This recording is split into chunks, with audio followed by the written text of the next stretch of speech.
पति विदेश में काम कर रहा होता है। गर्मियों का मौसम था, चांदनी रात थी। बहू रंजना छत पर बेड को बिछाकर सोई हुई थी। गर्मी ज्यादा होने की वजह से ससुर भी छत पर सोने के लिए चला जाता है। जब उसकी नजर उसकी बहू पर पड़ती है तो वह तुरंत उसके बगल में बेड लगाकर सो जाता है। फिर कुछ ऐसा होता है जिसे सुन आपके पैर तले जमी खिसक जाने वाली है। सो नमस्कार, आदाब, सत श्री अकाल दोस्तों, मैं करण राज, आप देख रहे हैं अनोखी अपराध। ये घटना जो है छत्तीसगढ़ के एक गांव की है। वहीं की रहने वाली रंजना, जिसकी उम्र 35 साल थी, उसका पति जो कि विदेश में काम कर रहा होता है, वह अपने ससुर के साथ गांव में ही रहा करती थी। ससुर उसके जो कि खेत बाड़ी पर ध्यान दिया करते थे। दिन जो था गुजर रहा होता है। ऐसे ही गर्मियों का मौसम आ जाता है। गर्मियों के मौसम में रंजना जो थी वह अक्सर छत पर जाकर सो जाया करती थी। एक रात के करीब 2 बज रहे होते, लाइट कटी हुई थी। रंजना का जो ससुर था वह अपने रूम में सोया हुआ था। गर्मी काफी लगने की वजह से वह छत पर सोने के लिए जाने लगता है। सीढ़ियों के माध्यम से जब छत पर पहुंचता है तो उसकी नज़र जो थी उसकी बहू पर पड़ जाती है। चांदनी रात थी, इस कारण से वह वहाँ पर सारी चीज़ें जो थी वह साफ साफ नजर आ रही होती है। उसकी नज़र जो थी वह बदल जाती है, क्योंकि रंजना का जो कपड़े थे वह इधर उधर बिखरे पड़े थे, क्योंकि वह गहरी नींद में सोई हुई थी।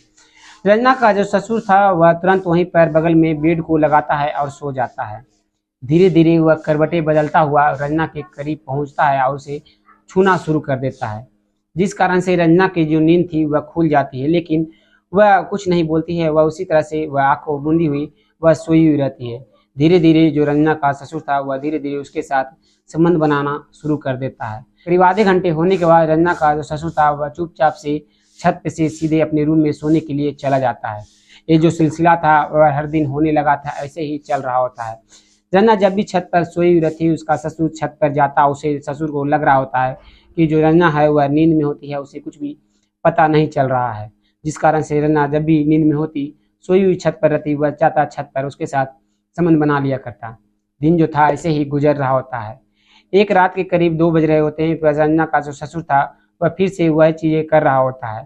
तभी बगल के छत पर से एक सुरेश नाम का व्यक्ति देख रहा होता है कि रंजना का जो ससुर है उसके साथ ये सब चीजें कर रहा है। जब रंजना का ससुर था वह वहां से ये सब चीजों को कर कर वह नीचे चला जाता है सोने के लिए, तो सुरेश अपनी भाभी रंजना को कहता है, भाभी ये तुम क्या कर रही थी, जो अपने ही ससुर के साथ तुम संबंध बना रही थी। तो जो रंजना थी वह काफी ज्यादा घबरा सी जाती है। वह कहती है, शोर मत मचाओ, तुम्हें भी अगर करनी हो तो मैं तुम्हें भी खुश कर दूंगी, लेकिन ये सब बातें किसी तरह मत बताना। रंजना की बातों को सुनकर सुरेश काफी ज्यादा खुश होता है। वह वहां से अपनी छत से लांग कर वह उसके छत पर पहुंच जाता है। पहुंचकर दोनों मिलकर एक दूसरे से प्यार करने लगते हैं। प्यार करते हुए एक दूसरे के साथ संबंध बनाना शुरू कर देते हैं। करीब 1 घंटे ही होते हैं कि तभी उसका ससुर जो था वह फिर से गर्मी लगने की वजह से, गर्मी काफी होने की वजह से वह फिर से छत पर आ जाता है। आने पर दिखता है कि जो वो बगल का सुरेश है और उसकी बहू दोनों मिलकर आपत्तिजनक स्थिति में एक दूसरे के साथ संबंध बना रहे हैं। ये देखकर काफी ज्यादा वह गुस्सा होता है और अपनी बहू के ऊपर चिल्लाना शुरू कर देता है। जो उसकी बहू थी उसके मुंह पर अपने हाथ को रखती है और कहती है, चुप हो जाओ, ये सब चीजें तो आप भी करते हो, आपका भी ये हक नहीं है, फिर भी आप मेरे साथ ये सब चीजें कर रहे हो इतने दिनों से, मैं कुछ भी नहीं बोलती, या आज इसे कर लेने दो। लेकिन जो उसका ससुर था वह चुप होने को तैयार नहीं था। बार बार उसका हाथ जो था वह झटका रहा होता है। इस कारण से जो सुरेश था वह घबरा से जाता है। वह तुरंत उसके गले को दबाना शुरू कर देता है, जिस कारण से उसका ससुर जो था वह वहीं पर गिर जाता है। गिर जाने की वजह से वह इस दुनिया को छोड़कर चला जाता है। दोनों एक दूसरे का चेहरा देखते हैं और रंजना तुरंत कहती है कि सुरेश, तुमने ये ठीक नहीं किया, तुमने मेरे ससुर का गला क्यों दबाया। जो सुरेश था वह कहता है कि तुमने मुंह दबाया, जिसके कारण से तुम्हारा ससुर है इस दुनिया से अलविदा हो गया। उन दोनों के जो की थी वह काफी ज्यादा शोरगुल होने की वजह से अगल बगल के जितने भी पड़ोसी थे वह छत पर सोए हुए थे, सभी की आंखें खुल जाती है और वह सभी लोग जो थे वह उधर झांकना शुरू कर देते हैं। दोनों के बीच जो थी वह काफी ज्यादा बात बढ़ती हुई जा रही थी। अगल बगल के जितने भी पड़ोसी थे वह सभी वहां पर झांक रहे होते। उन्हीं में से एक व्यक्ति पुलिस को इन्फॉर्म कर देते। पुलिस तुरंत मौके पर वहां पर पहुंचती है और तुरंत जो कि रंजना का ससुर को वहां से उठाती है और पोस्टमार्टम के लिए भेज देती है और सुरेश को गिरफ्तार कर लेती है। गिरफ्तार कर लेने के बाद उससे जब पूछताछ की जाती है तो सुरेश जो था वह सारी चीज़ों को जो कि बता देता है। सुरेश से पूछताछ करने के बाद रंजना से भी पूछताछ की जाती है। रंजना बताती है कि जो सुरेश है वह सारी चीज़ जो बता रहा है वह सच है, जो एक भी वह बात झूठ नहीं बोल रहा है। दोनों को गिरफ्तार कर लिया जाता है और रंजना का जो कि पति को भी इन्फॉर्म कर दिया जाता है और बुला लिया जाता है।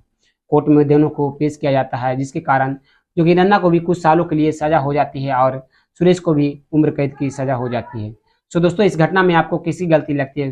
रंजना का ससुर की गलती थी कि वह छत पर सोने के लिए गया और अपनी बहू के को गलत नज़र से देख रहा था, या फिर उसकी बहू की गलती थी कि वह उस दिन उसे गलत तरीके से छूना शुरू किया तो वह कुछ नहीं बोली, या फिर सुरेश की गलती थी कि उन दोनों को ये सब चीज़ों को देखकर वह अपना फ़ायदा को जो कि उठाना चाहा।